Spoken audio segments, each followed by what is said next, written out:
students, I am Iti and welcome to my channel, that is Iti Police Sharma. In the last video we have discussed the economic development on the eve of independence कि किस तरीके से Britishers ने हमारी economy को stagnate बना दिया था, हमारी इकोनॉमी को बैकवर्ड बना दिया था, हमारी इकोनॉमी की जो ग्रोथ थी वो एकदम स्टैग्नेंट हो चुकी थी और किस तरीके से उन्होंने पॉलिसीज फॉर्मुलेट करी थी कि हम जो इंडियन इकोनॉमी है वो सिर्फ एक सप्लायर बन के रह गई थी रॉ मटेरियल की एंड कंज्यूमर फिनिश प्रोडक्ट की फ्रॉम ब्रिटेन। तो ये हमने लास्ट वीडियो में पढ़ा था। आज का जो टॉपिक है वो है एग्रीकल्चर सेक्टर की ब्रिटिशर्स ने क्या करा जो हमारा एग्रीकल्चर सेक्टर भी अफेक्ट हुआ। तो हमने first from the very beginning हमने पढ़ा था कि जो हमारी इकोनॉमी थी वो प्रॉस्परस थी, सेल्फ सफिशिएंट थी before the arrival of the Britishers. ठीक है, हमारी 85% पॉपुलेशन जो थी वो एग्रीकल्चर पर डिपेंड करती थी फॉर देयर लाइवलीहुड, मीन्स अपना घर जो उनका चलता था वो एग्रीकल्चर से ही चलता था।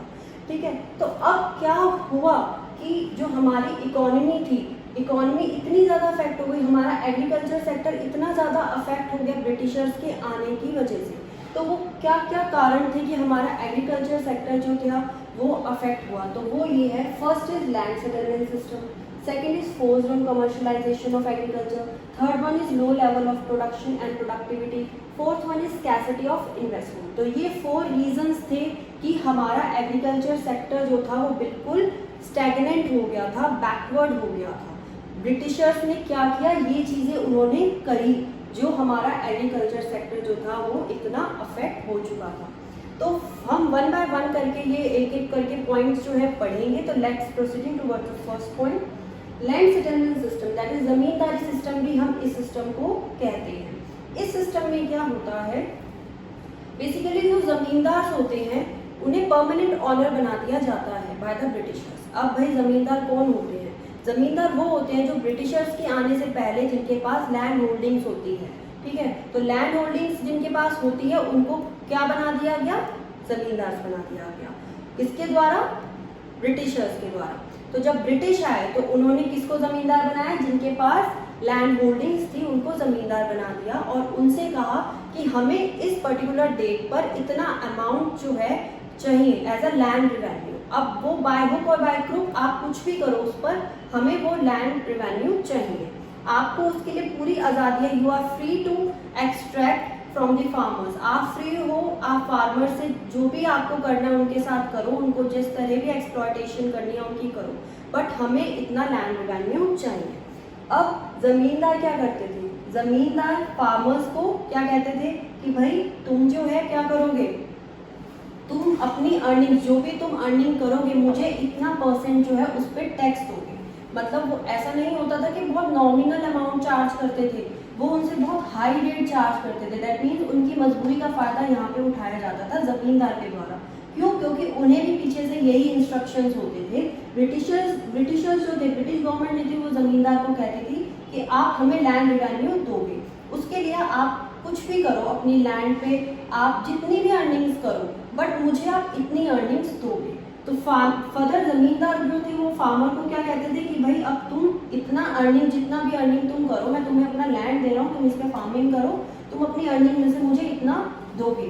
ठीक है, तो फार्मर्स क्या करते थे, वो ठीक है वो पे करते थे, बट उनके पास सिर्फ कितना बचता था, जितना कि उनको सिर्फ उनका घर चल सके। मतलब जमींदार जो थे उनकी सारी अर्निंग्स ले लेते थे एज अ टैक्स।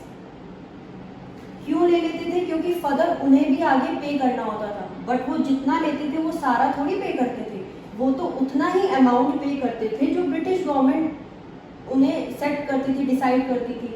जो बाकी बचा हुआ पैसा जो था वो अपने पास रखते थे। क्लियर? तो वो उस पैसे से मतलब अपनी लाइफ अच्छी लीड करते थे, लैविश लाइफ जीते थे, लग्जरियस लाइफ जीते थे, लेकिन वो फार्मर्स के बारे में कुछ नहीं सोचते थे। दैट मीन्स ब्रिटिश गवर्नमेंट को क्या चाहिए था? ब्रिटिश गवर्नमेंट का किस पे इंटरेस्ट था? लैंड रिवेन्यू में। जमींदार का भी किस पे इंटरेस्ट था? Land revenue, that is land tax पे। ठीक है, तो ये दोनों तो एंजॉय कर रहे थे टैक्स लेकर, बट एक्सप्लॉइट कौन हो रहा था? वो फार्मर हो रहा था, क्योंकि वो फार्मिंग तो कर रहा था बट कुछ भी उसकी अर्निंग्स उसके पास बचती ही नहीं थी, बस उतना ही क्रॉप्स बचता था जिससे उसका घर चल सके। फर्दर कोई प्रॉफिट होता था तो जमींदार जो थे वो फार्मर्स को देते ही नहीं थे। वो सिर्फ उन्हें क्या सोचते थे कि हम आपसे क्रॉप्स तो शेयर करेंगे, मतलब जमींदार जो थे वो फार्मर को क्या बना के रखते थे कि हम जो है तुम कुछ अगर सफ़र करोगे तो हम उसमें तुम्हारी कॉस्ट नहीं शेयर करेंगे। हम क्रॉप्स तो शेयर कर सकते हैं लेकिन हम कॉस्ट शेयर नहीं कर सकते। दैट मीन्स आपको क्रॉप्स लेना आप ले लो, लेकिन कॉस्ट शेयर का मतलब यहाँ पे क्या हुआ, हम कॉस्ट शेयर नहीं करेंगे। मतलब इन केस आपको कोई आपकी हार्वेस्ट अच्छा नहीं होता किसी टाइम पर, अगर आपका हार्वेस्ट अच्छा नहीं होता, प्रोडक्शन अच्छा नहीं जाता फॉर एनी रीज़न, तो हम आपको वो लॉस बियर नहीं करेंगे। वो आपका खुद का मैटर है, वो आप कैसे भी करो, बट हमें अपना टैक्स चाहिए। हम वहाँ ऐसा नहीं होगा कि हम उस टाइम उस मंथ का टैक्स आपको माफ़ कर देंगे कि नहीं कोई बात नहीं, हमें आप कैसे भी दोगे। तो इस तरीके से फार्मर्स जो थे वो एक्सप्लॉइट हो जाते थे ज़मींदार के द्वारा। दोनों का ही इंटरेस्ट किसका, ज़मींदार और ब्रिटिशर, ये दोनों ही किसमें इंटरेस्ट रखते थे, लैंड रिवेन्यू में। दोनों को ही टैक्स चाहिए था, लेकिन एग्रीकल्चर के बारे में दोनों नहीं सोचते थे, ठीक है, फार्मर्स के बारे में नहीं सोचते थे। बस इनका इंटरेस्ट जो होता था लैंड रिवेन्यू पर होता था।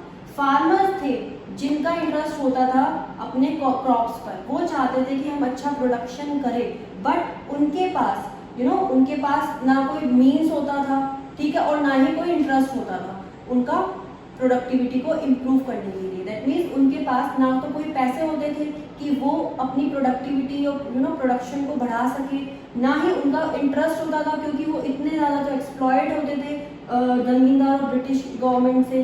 तो अब वो किसको बताएं, फार्मर जो थे ब्रिटिश गवर्नमेंट को भी कंप्लेन नहीं कर सकते थे, क्योंकि ब्रिटिश गवर्नमेंट ने तो ऑलरेडी ज़मींदार को कहा हुआ था कि आपको कुछ भी करना है आप करो, आपको जो भी करना है आप अपनी लैंड पे करो, जिससे करवाना है उससे करवाओ, हमें कोई मतलब नहीं है, हमें तो सिर्फ लैंड रिवेन्यू लैंड टैक्स पर मतलब है। तो इस तरीके से जो थे फार्मर्स को एक्सप्लॉइट किया जाता था, दोनों ही जमींदार और ब्रिटिशर्स के द्वारा। अब इन दोनों के पास पैसे होते थे, बट दोनों ही कुछ नहीं करते थे एग्रीकल्चर को इम्प्रूव करने के लिए। सपोज अगर हम इसको कैसे समझें कि हम अगर इनकम टैक्स पे करते हैं, हम जीएसटी पे करते हैं, तो ये सब कहाँ जाता है, ये हमारी गवर्नमेंट के पास जाता है। पर फर्दर हम गवर्नमेंट से क्या एक्सपेक्ट करते हैं कि भाई हमें वो उसका हमें रिटर्न भी तो मिले, अगर हम टैक्स पे कर रहे हैं हमें वो फैसिलिटीज़ प्रोवाइड करें। अब गवर्नमेंट इन पैसों का क्या करती है, वो इंफ्रास्ट्रक्चर इंप्रूव करती है, लाइक हॉस्पिटल्स बना दिए, पार्क्स बना दिए, मॉल्स बना दिए, रेलवेज हो गई, फ्लाईओवर्स बना दिए, मीन्स ट्रांसपोर्टेशन इंप्रूव कर दिया।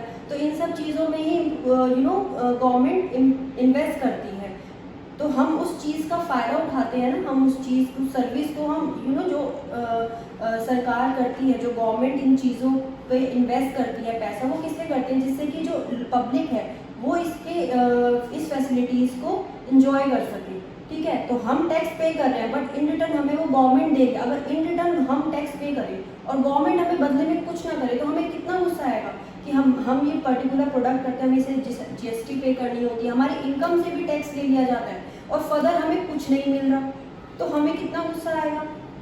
इसी तरीके से फार्मर्स को गुस्सा आता था, क्योंकि फार्मर्स भी इतनी हार्डवर्क करते थे कल्टीवेट करने के लिए क्रॉप्स को, इतनी हार्डवर्क करते थे, बट उन्हें कुछ नहीं मिलता था और उन्हें ही टैक्स पे करना पड़ता था ज़मींदार को, और ज़मींदार फर्दर ब्रिटिश गवर्नमेंट को पे करता था।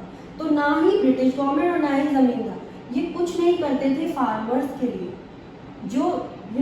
जो सबसे ज़्यादा हार्डवर्क करते थे उनके लिए यहाँ पे कुछ नहीं किया जाता था। तो बहुत ज़्यादा ब्रिटिशर्स के टाइम पे फार्मर्स बहुत ज़्यादा उनका फ़ायदा उठाया है, उन्हें बहुत ज़्यादा एक्सप्लॉइट किया है। तो ये थोड़ा सा मैंने आपको इस तरीके से समझाया है। अब हम इसके थोड़ा पॉइंट्स पढ़ लेते हैं। The zamindars were recognised as permanent owner of the soil.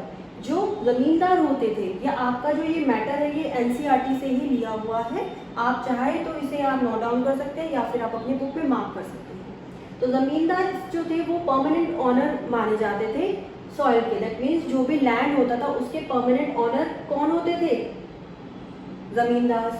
और उन्हें क्या करना होता था, and they were to pay fixed amount to the British government. और उन्हें फिक्स्ड अमाउंट जो था उस लैंड पर वो किसे देना होता था, ब्रिटिश गवर्नमेंट को, as land revenue, as a land revenue के तौर पे उनको वो देना होता था। They were free to extract this revenue from farmers by charging higher taxes. अब ब्रिटिशर्स ने उन्हें बिल्कुल फ्रीडम दे दी थी कि आप कैसे भी कमाओ, यू आर फ्री, आप फ्री हो कि किसी भी तरीके से आप रिवेन्यू कमाओ, बट फार्मर से बाय चार्जिंग हाई टैक्स, मतलब वो जो थे वो जितना मर्जी टैक्स चार्ज कर ले, उनको पूरी वो फ्रीडम थी, मतलब फार्मर्स फर्दर कंप्लेन भी नहीं कर सकते थे गवर्नमेंट से कि भाई हमसे इतना ज़्यादा चार्ज किया जा रहा है, क्योंकि ब्रिटिश गवर्नमेंट ने तो ऑलरेडी उन्हें इंस्ट्रक्शंस दिए थे कि आप ऐसा कुछ भी कर सकते हैं। तो यहाँ पे वो अपना रिवेन्यू कहाँ से एक्सट्रैक्ट करते थे, कहाँ से निकालते थे, फार्मर से निकालते थे उनकी अर्निंग पे ज़्यादा टैक्स चार्ज करके। ठीक है, तो ये हो गया यहाँ पर।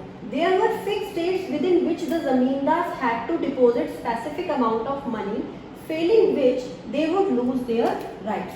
तो यहाँ पर अब जमींदार पे भी प्रेशर बहुत होता था। क्यों होता था? क्योंकि उन्हें ब्रिटिशर्स ने कहा हुआ था कि आप चाहे कुछ भी करो इस लैंड पे, बट मुझे जो डेट, मतलब जो डेट ब्रिटिश गवर्नमेंट फिक्स करती थी जमींदार पर, जितने भी जमींदार होते थे, एक तो नहीं होता था, बहुत सारे होते थे, तो जितने भी जो भी डेट वो फिक्स करते थे उन जमींदार के लिए, अगर आप उस पर्टिकुलर टाइम पर आप उस अमाउंट को जो डिसाइड करा है ब्रिटिश गवर्नमेंट ने, वो अगर आप पे नहीं कर रहे हैं तो आपका जो राइट है, ऑनरशिप राइट है लैंड पर, वो आपसे छीन लिया जाएगा। ठीक है, तो there were fixed date within which the zamindars had to deposit specific amount, ठीक है, of money, failing which they would lose their right. अगर वो इन केस नहीं पे कर पाए तो उनका जो राइट है लैंड पर वो उनसे छीन लिया जाएगा। तो ये उन्हें इंस्ट्रक्शंस होते थे, तो कहीं ना कहीं जमींदार भी बहुत प्रेशर में होते थे। Next, the main objective of zamindar was only to collect rent from the cultivators regardless of their economic condition. इसका मतलब क्या हुआ कि जो जमींदार थे उनका सिर्फ एक ही ऑब्जेक्टिव होता था। क्या होता था? कि सिर्फ कल्टीवेटर्स, जो फार्मर्स हैं, जो पीजेंट्स हैं, उनसे ज़्यादा से ज़्यादा रेंट कलेक्ट करना, और उनकी इकोनॉमिक सिचुएशन, कंडीशन क्या उसके बारे में वो कहता था कि मुझे कोई परवाह नहीं है, आप कैसे भी कंडीशन में हो, आपका प्रोडक्शन हो ना हो, आपका हार्वेस्ट खराब जाए या अच्छा जाए, मुझे तो ये पैसे चाहिए ही हैं। तो वो इकोनॉमिक कंडीशंस नहीं देखते थे फार्मर्स की, वो सिर्फ कहते थे कि मुझे तो सिर्फ रेंट लेना है आपसे। This heartless behaviour of the zamindars cause misery and social tension amongst the cultivators. और ये इतना ज़्यादा रूड बिहेवियर जो था जमींदार का, वो फार्मर्स को बहुत ज़्यादा बहुत उनकी इकोनॉमिक कंडीशन जो थी वो बहुत ज़्यादा डिटेरियोरेट हो चुकी थी। सोशल टेंशन, दैट मीन उनके अंदर एक टेंशन क्रिएट हो जाती थी कि अब हम कैसे पे करें, किस तरीके से अब हम जमींदार को रेंट पे करें। तो ये रीज़न था यहाँ पे, ये उनका ऑब्जेक्टिव था जमींदार का। देन नेक्स्ट पॉइंट जो है, both the zamindars and the British government did nothing to improve the condition of agriculture and farmers. तो ना ही जमींदार ने और ना ही ब्रिटिशर्स ने, दोनों ने ही इसके बारे में नहीं सोचा कि हम अपनी एग्रीकल्चर को कैसे इम्प्रूव कर सकते हैं या फार्मर्स की कंडीशन को कैसे इम्प्रूव कर सकते हैं। क्यों? क्योंकि उनके पास तो भाई पैसा होता था ना, वो टैक्स लेते थे, जमींदार भी टैक्स लेता था, बट वो सारा नहीं पे करता था, वो सिर्फ कुछ पे करता था as a land revenue to the British government. But जो बाकी बचा हुआ होता था उसके बाद सरप्लस, वो तो उसे इन्वेस्ट कर सकता था ना, फार्मर्स को दे सकता था, या एग्रीकल्चर पर वो इन्वेस्ट कर सकता था। इरिगेशन फैसिलिटीज़ हो गई, ये सारी चीज़ें जो थी, जो जिससे फार्मर्स और अच्छा प्रोडक्शन कर सके, फिर उस पर वो इन्वेस्ट नहीं करते थे। लेकिन अगर प्रॉफिट भी हो रहा है, अगर ज़्यादा भी किसी टाइम अर्निंग्स में उन्हें प्रॉफिट हो रहा है, तो वो प्रॉफिट उनको दे सके जिससे कि वो मोटिवेट हो सके प्रोडक्शन करने के लिए। तो इसलिए फार्मर्स भी क्या करते थे, उनका भी इंटरेस्ट जो था प्रोडक्शन से वो हट गया था। मतलब वो बहुत ज़्यादा अपने आप को मिसरेबल फील करते थे कि हमारी कंडीशन कैसी हो गई है, कि हम लैंड के, हमें सब कुछ पता है लैंड के बारे में, हमें पता है कैसे प्रोडक्शन होगा, प्रोडक्टिविटी बढ़ेगी, बट हम ही कुछ नहीं कर पा रहे क्योंकि हमारे पास पैसे नहीं हैं। ठीक है, क्यों नहीं है? क्योंकि जमींदार और ये ले लेते थे। तो इस तरीके से ब्रिटिश गवर्नमेंट ने जमींदार के थ्रू, ये जो हो गए एक तरीके से मीडिएटर हो गए, तो मीडिएटर के थ्रू फार्मर्स को एक्सप्लॉइट करा। तो ये जो था हमारा जमींदारी सिस्टम था। तो आई होप आपको ये समझ आया होगा। Proceeding towards our next point, that is forceful commercialization of agriculture. So इस पॉइंट को अगर हम पढ़े तो हमें क्या समझ आ रहा है कि कैसे ब्रिटिशर्स ने फोर्सफुली एग्रीकल्चर में कमर्शलाइजेशन किया। तो अभी तक हमने क्या देखा था कि फार्मर्स जो थे वो प्रोडक्शन कर रहे थे फूड ग्रेन्स का, तो उन्हें अपनी सेल्फ सफिशिएंसी तो थी उनकी फूड ग्रेन्स पे। दैट मीन्स कि अगर वो उन्हें कोई प्रोडक्शन करने से कोई इनकम नहीं हो रही थी, क्योंकि उनकी मोस्ट ऑफ द इनकम तो एज अ रेंट और एज अ टैक्स जो थे वो ज़मींदार से लिया करते थे। बट हाँ, वो क्रॉप्स तो शेयर करते ही थे फार्मर्स के साथ, तो उनका लाइवलीहुड उससे चल रहा था। ठीक है, फर्दर भले ही उन्हें इनकम नहीं हो रही थी, बट हाँ उनको फूड ग्रेन्स की कोई प्रॉब्लम नहीं हो रही थी, उसमें वो सेल्फ सफिशिएंट थे। बट अब क्या हुआ, अब ब्रिटिशर्स ने अपना सेल्फ इंटरेस्ट फुलफिल करने के लिए कमर्शलाइजेशन किया। अब उनका सेल्फ इंटरेस्ट क्या था? इन द बिगनिंग हमने पढ़ा था कि जो ब्रिटेन है, जब यहाँ रूलिंग पावर्स उन्हें इंडिया में मिली, इंडियन इकोनॉमी को रूल करने की पावर उन्हें मिली, तो वहाँ पे उनके होम कंट्री जो ब्रिटेन है वहाँ पे इंडस्ट्रियलाइजेशन हो रहा था। इंडस्ट्रियलाइजेशन में हमने पढ़ा था कि लाइक इंडस्ट्रीज वहाँ डेवलप हो रही थी। तो अब जब इंडस्ट्रीज बनेगी तो ऑब्वियसली बात है रॉ मटेरियल की भी नीड हमें होगी। तो रॉ मटेरियल की नीड अब फुलफिल करने के लिए ब्रिटिशर्स ने किसको चूज़ करा? इंडिया को चूज़ करा। भाई यहाँ पे बहुत प्रोडक्शन होता है रॉ मटेरियल का, तो उन्होंने क्या करा, अपना सेल्फ इंटरेस्ट फुलफिल करने के लिए वो रॉ मटेरियल को प्रोड्यूस करा जो उनकी इंडस्ट्रीज में, ब्रिटेन की इंडस्ट्रीज में ज़रूरत थी। तो इसीलिए उन्होंने यहाँ पे कमर्शियलाइजेशन किया। अब कमर्शियलाइजेशन क्या होता है? It means that there was shift from cultivation for self consumption to cultivation for the market. इसका मतलब कि आप कल्टीवेशन से शिफ्ट हो गए, मतलब पहले आप जो प्रोड्यूस कर रहे थे वो सेल्फ कंजम्पशन के लिए प्रोड्यूस कर रहे थे, बट अब आप वहाँ से शिफ्ट होकर किस पे जा रहे हो? Cultivation for the market. मतलब कि अब जो आप प्रोड्यूस करोगे वो आप कंज्यूम नहीं कर सकते उस चीज़ को, आप उसको सिर्फ मार्केट में बेचने के पर्पस से बना रहे हो, ना कि उसे सेल्फ कंजम्पशन के पर्पस से। तो ये इसका मतलब हुआ कि आपको, मतलब सपोज आप प्रॉफिट के लिए कमा रहे हो, या आपका कोई इंटरेस्ट, कोई सेल्फ इंटरेस्ट है जिसको आप फुलफिल करना चाहते हो, इसलिए आप यहाँ पे वो प्रोडक्ट बना रहे हो। तो ये जो थी ब्रिटिशर्स ने करा। अब यहाँ पे आता है फोर्स्ड। इस फोर्स्ड का मतलब यहाँ पे क्या है? सी, अब फार्मर्स जो थे, फार्मर्स को फोर्सफुली उन्हें कहा गया कि आप जो है इस पर्टिकुलर रॉ मटेरियल को प्रोड्यूस करोगे, आप फूड ग्रेन्स नहीं प्रोड्यूस करोगे।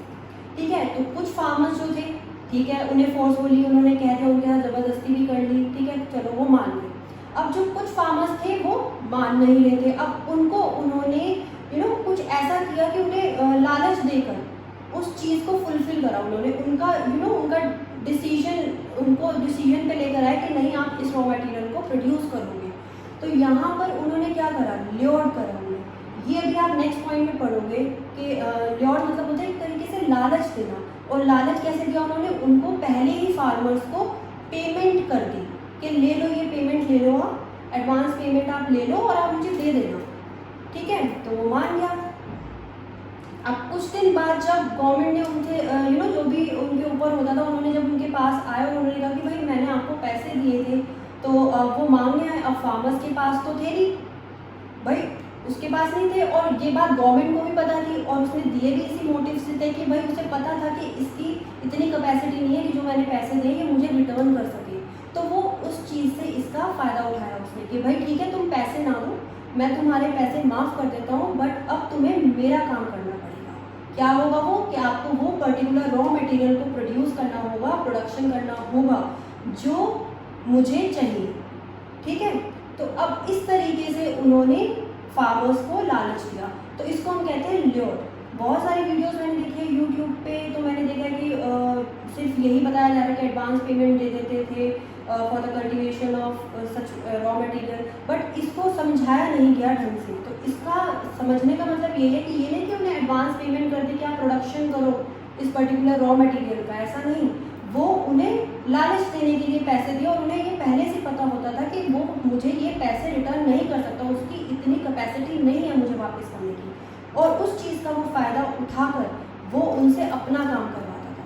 तो अब दो तरीके के फार्मर्स हो गए, एक जिनसे उसने ज़बरदस्ती काम करवाया, ज़बरदस्ती उस चीज़ का प्रोडक्शन करवाया, दैट इज़ फोर्सफुली, और एक जो थे वो क्या था? ल्योर्ड, जिनको उसने लालच दिया कि भाई तुम ये पैसे ले लो एडवांस पेमेंट वाले, जो मैंने अभी आपको समझाया था। तो दो तरह के फार्मर्स हुए, एक को तो उसने ऐसे फोर्सफुली मनवाया, और दूसरे को उसने लालच देकर अपने डिसीजन को मनवाया। तो इस तरीके से कमर्शियलाइजेशन आया एग्रीकल्चर में। तो अब क्या हुआ? कमर्शलाइजेशन का मैंने मतलब बता ही दिया था कि जब हम जब फार्मर्स कल्टीवेशन करते हैं फॉर सेल्फ कंजम्पशन से हम शिफ्ट हो जाते हैं, जो भी हम पहले सेल्फ कंजम्पशन के लिए प्रोड्यूस कर रहे थे अब हम वो सेल्फ कंजम्पशन के पर्पज से ना यूज प्रोड्यूस करके अब हम किससे कर रहे हैं, अब हम मार्केट के पर्पज से, मार्केट में बेचने के पर्पज से हम प्रोडक्शन कर रहे हैं। ठीक है, next point, farmer were forced or lured to accept advance payment for the cultivation of cash crop that is indigo instead of food crop that is wheat and rice etc. तो यहाँ पे क्या हुआ, अभी मैंने आपको फोर्स्ड और lured का मतलब बताया था कि फार्मर्स को फोर्स किया जाता था ब्रिटिशर्स के द्वारा कि वो एक्सेप्ट कर ले एडवांस पेमेंट, मतलब जो किसी से तो फोर्सफुली और किसी को लालच दे के जिससे कि वो पेमेंट एक्सेप्ट कर ले, क्यों, जिससे कि वो उनसे कैश क्रॉप उगा सके। अब कैश क्रॉप क्या होता है, कैश क्रॉप वो क्रॉप्स होता है जो सिर्फ प्रॉफिट के पर्पज से, बेचने के पर्पज से उगाया जाता है, उसको आप सेल्फ कंज्यूम नहीं कर सकते।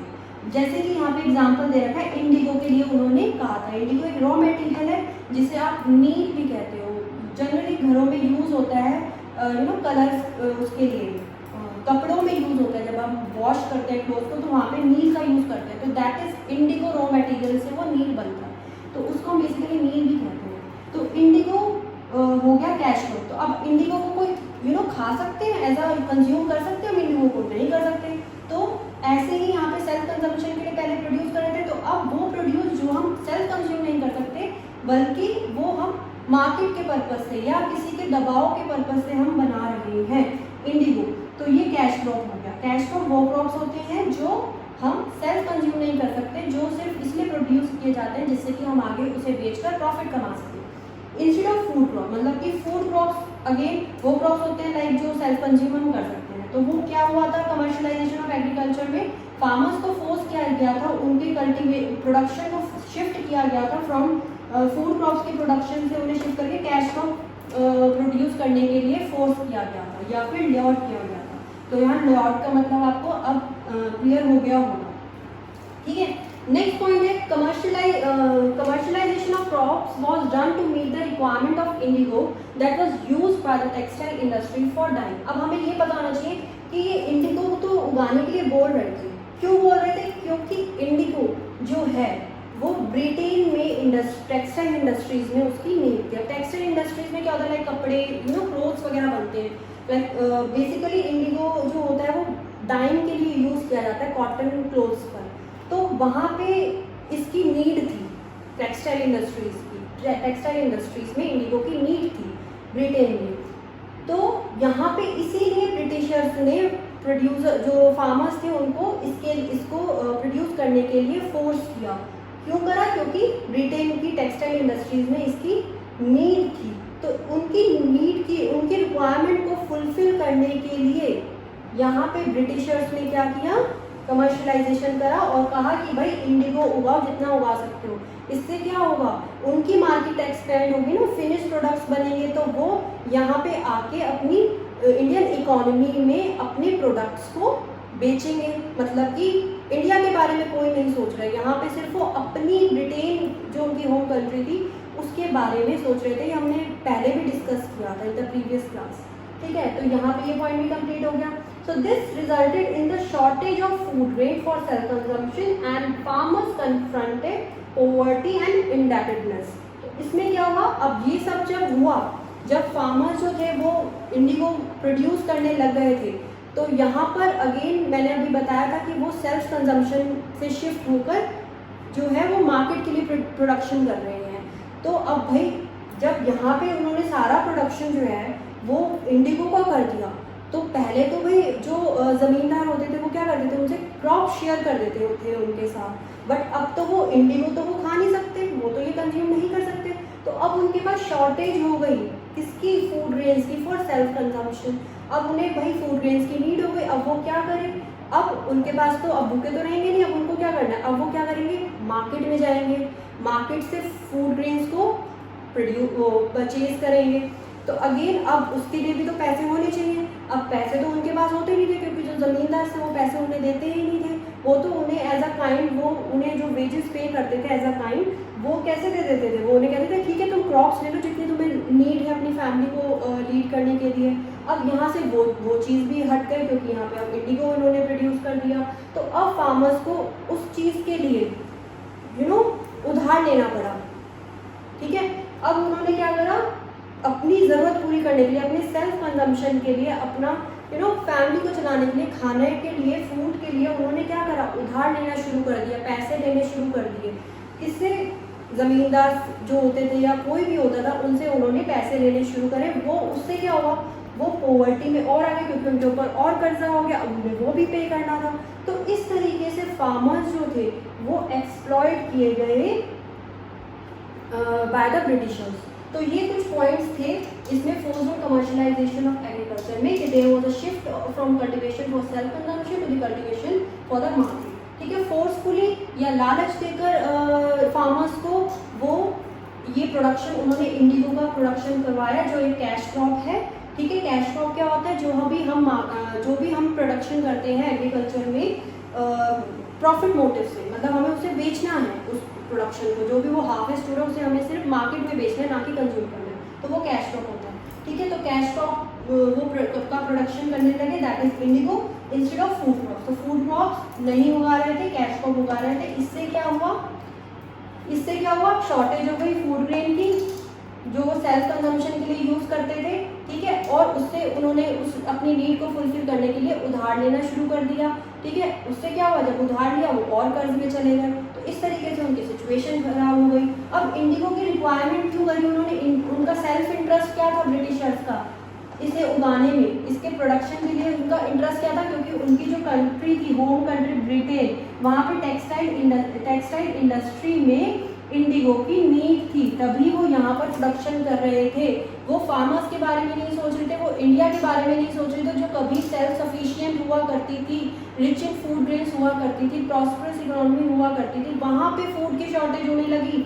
क्यों, क्योंकि वो अपने सेल्फ इंटरेस्ट को फुलफिल करने के लिए इंडिगो प्रोड्यूस कर रहे थे, क्योंकि उनके वहाँ पे टेक्सटाइल इंडस्ट्री जो थी ब्रिटेन में, वहाँ पे इसकी रिक्वायरमेंट थी।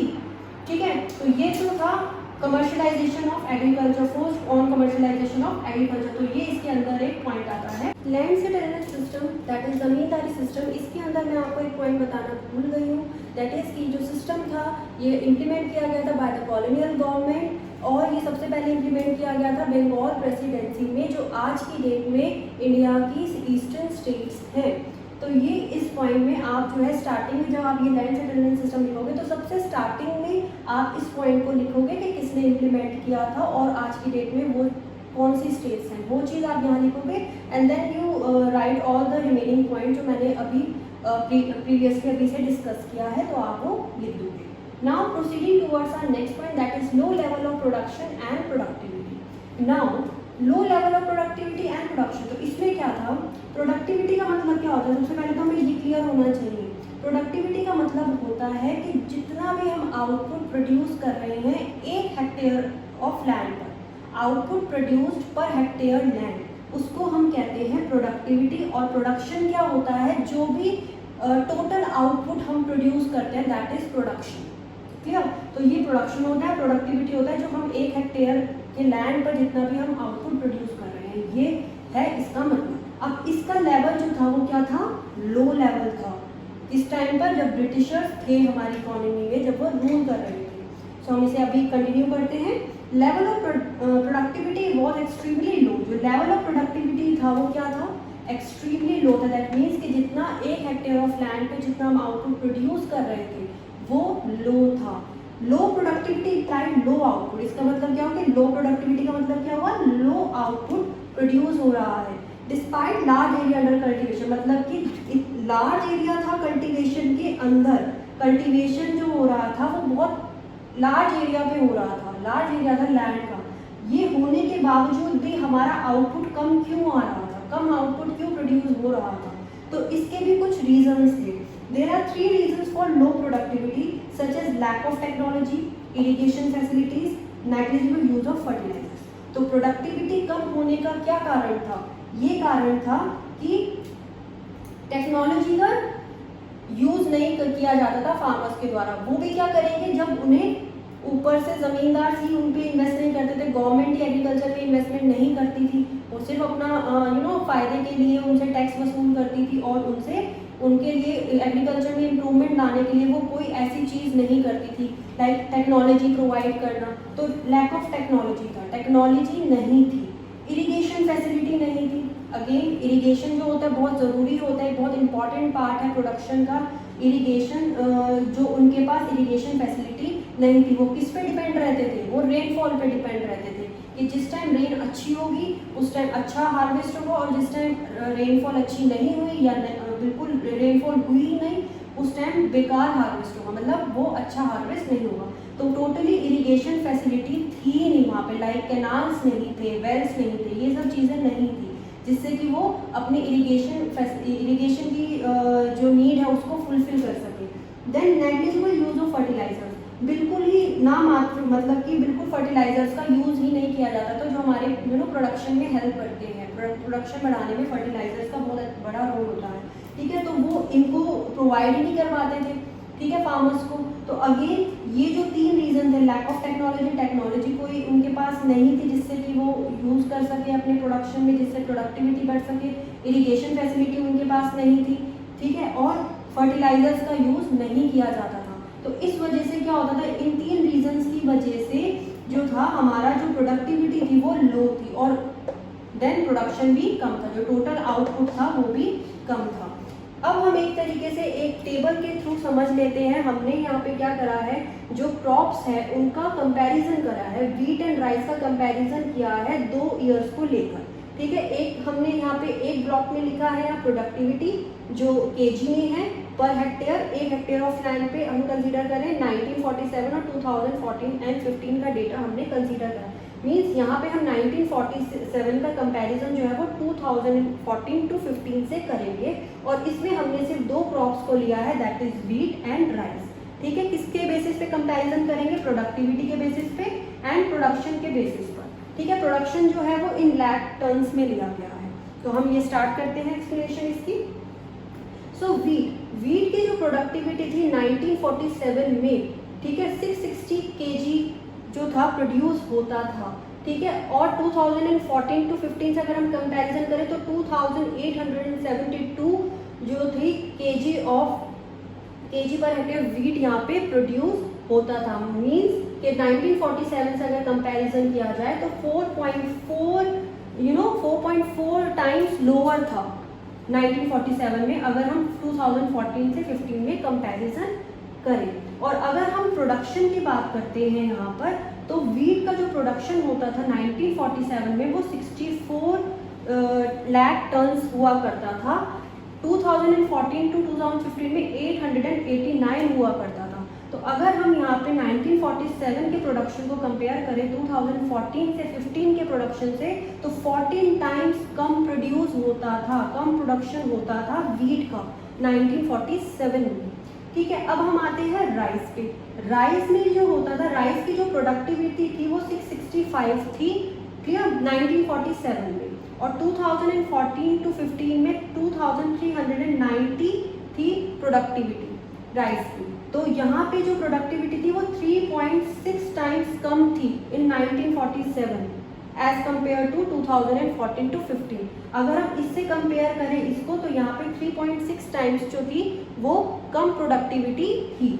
और अगर हम प्रोडक्शन पे आए तो प्रोडक्शन में क्या था, राइस का जो प्रोडक्शन था 1947 में वो 220 लाख टन्स था, जो कि 5 टाइम्स कम था एज कम्पेयर टू 2014 टू 15 जो 1048 लाख टन्स प्रोडक्शन था।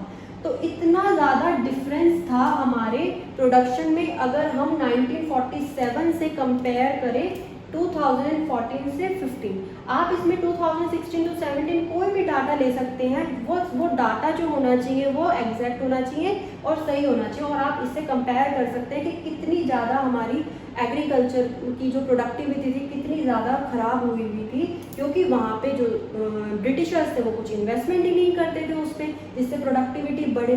तो इतना ज़्यादा हमारी जो प्रोडक्टिव, तो इस टेबल से आप ये एक्सप्लेन कर सकते हो, इसको आप अपने लैंग्वेज में भी लिख सकते हो, ये टेबल में जो आपने कंपैरिजन किया है बिटवीन 2 ईयर्स के बीच में, तो आप ये कंपैरिजन बता सकते हो कि ये टेबल हमें ये शो करता है कि हमारी जो प्रोडक्टिविटी थी इंडिपेंडेंस के टाइम पर वो कितनी ज़्यादा लो थी, और ये टेबल आप शो करके एक्सप्लेन कर सकते हैं।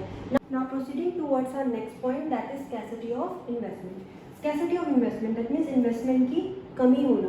तो ब्रिटिश गवर्नमेंट जो थी वो कोई एग्रीकल्चर में इन्वेस्टमेंट ही नहीं करना चाहती थी कि कोई ऐसा सिस्टम बनाए कि जिससे रेनफॉल से जो इफ़ेक्ट हो रहा है प्रोडक्शन को, क्रॉप्स को, ठीक है, वो उन चीज़ों को वो कंट्रोल कर सके। तो ऐसे ही India under this point India's agriculture was starved of investment. India के जो एग्रीकल्चर था वहाँ पे कोई इन्वेस्टमेंट नहीं थी at the time of on the eve of independence. इन ड्रेनेज में कोई इन्वेस्टमेंट नहीं करी थी ब्रिटिश गवर्नमेंट ने। Flood control, desalinization of soil and terracing, तो ये 4 ऐसी चीज़ें थी जिस पे ब्रिटिश गवर्नमेंट ने इन्वेस्टमेंट नहीं करी थी, जिसकी वजह से हमारा एग्रीकल्चर सेक्टर जो था वो ख़राब हो रहा था इन चीज़ों की। रेनफॉल आती थी और रेनफॉल से क्या होता था, फार्मर्स का प्रोडक्शन जो होता था, क्रॉप्स जो होते थे वो सारे ख़राब हो जाते थे, सारे डिस्ट्रॉय हो जाते थे। तो बस उनको तो अपने टैक्स से मतलब था और वो कुछ इम्प्रूवमेंट करना चाहते ही नहीं थे, कोई इन्वेस्टमेंट करना ही नहीं चाहते थे एग्रीकल्चर में। तो ये हमारा है लास्ट पॉइंट। इस लास्ट पॉइंट के साथ हमारा ये जो टॉपिक है वो ख़त्म होता है, that is state of agricultural sector on the eve of independence. इसमें हमने जो है सारी चीज़ें पढ़ी कि किस तरीके से ब्रिटिशर्स ने हमारी इकोनॉमी में एग्रीकल्चरल सेक्टर को कैसे अफेक्ट करा है और उसकी वजह से हमारे फार्मर्स कितने एक्सप्लॉयट हुए हैं। तो ये हमारा टॉपिक जो है आज खत्म हो रहा है। This much is for today. I hope you all have understood this topic. In the next class, we will going to discuss the industrial sector on the eve of independence. Thank you.